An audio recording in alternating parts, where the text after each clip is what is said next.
Scott Hambrick, scotthambrick.com. I recently said on another show that I didn't give any money to Netflix because they wanted us dead.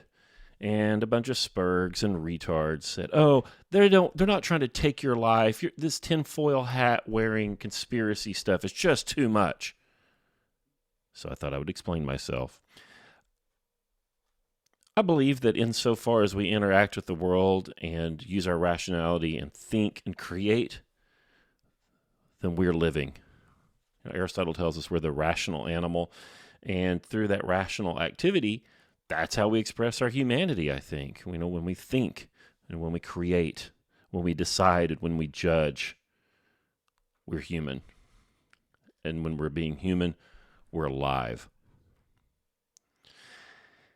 If we passively watch some show, binge watch something that the production company created and put in front of us, we're just passive and we're not thinking and we're just taking something in.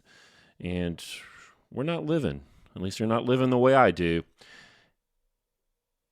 And then when you take into account the fact that many of these companies, these businesses, their product is your eyeball, your attention, and your time, you realize that their whole project is created to prevent you from engaging in your life, but with engaging in their product.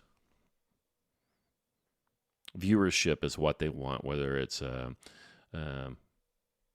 time on app for a supposedly free app that you downloaded on your smartphone, or Netflix. It's viewing time they want. And I'm not a viewer. I'm a human. I create things. I do things. I have relationships. I think, and I enjoy the people around me. And insofar as these other companies want to take us away from those things, they want us dead. I've been reading Edward Bernays' book, Propaganda. Edward Bernays is the uncle of Mark Bernays Randolph, the co-founder of Netflix, and he's also, Edward Bernays is also the nephew of one Sigmund Freud. And in the book, Propaganda, which he wrote in 1928, he talks about what he calls total competition, and he quotes a O.H. Cheney when he says, "The man at your side may serve the fur industry, and by promoting the style of big fur collars and women's coats, he is ruining the hat business by forcing women to wear small and inexpensive hats." He said, "You may be interested in the ankles of the fair sex. You may represent the silk hosiery industry. You have two brave rivals who are ready to fight to the death, to spend millions in the fight for the glory of those ankles: the leather industry, which has suffered from the low show vogue, and the fabrics manufacturers who yearn from the good old days when skirts were skirts. If you represent the plumbing and heating business, you're the mortal enemy of the textile industry, because warmer homes mean lighter clothes. If you represent the printers, how can you shake hands with the radio equipment man?" He says, "These are really only obvious forms of what I've called the new competition. The old competition was that between the members of each trade organization. One phase of the new competition is that between the trade associations themselves," and so on. Well, this was written in 1928. I think there's a new competition.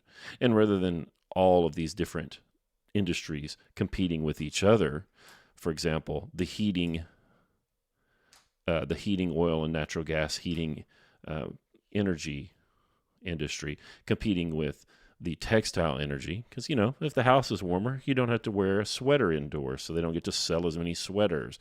And if sweaters are in vogue, people can't keep it as warm in their home, and so they turn their gas down. Instead of that kind of what was new competition in 1928, we have a new competition, where the competition is for you. These companies are reselling your time, they're reselling your data, and they're reselling essentially what is you. And their competition is for monopolizing you. So if you're one of these spurgs that listen to my show and thought that I actually thought that Netflix was trying to place a knife in the base of your skull and kill you dead, it's a little rhetoric, you guys. But they are competing for your life. And insofar as they want to own that thing, they want that which is you or used to be you or seems to be you. They want that gone. And they want you to be a Netflix viewer, but not a person of action in the world that creates and does for themselves. So, turn that thing off. Turn that thing off. In fact, don't listen to me either. Go spend time with your families. Go create some relationships. Go play cards. Go read a book. Go write something down. Go think. Go build something. And let's quit. Let's quit giving away ourselves. We don't even get to sell ourselves to Netflix. We pay them for the privilege. So let's quit giving them that, all right? You guys have a good Christmas time. Let's turn some of this shit off. Get back to ourselves.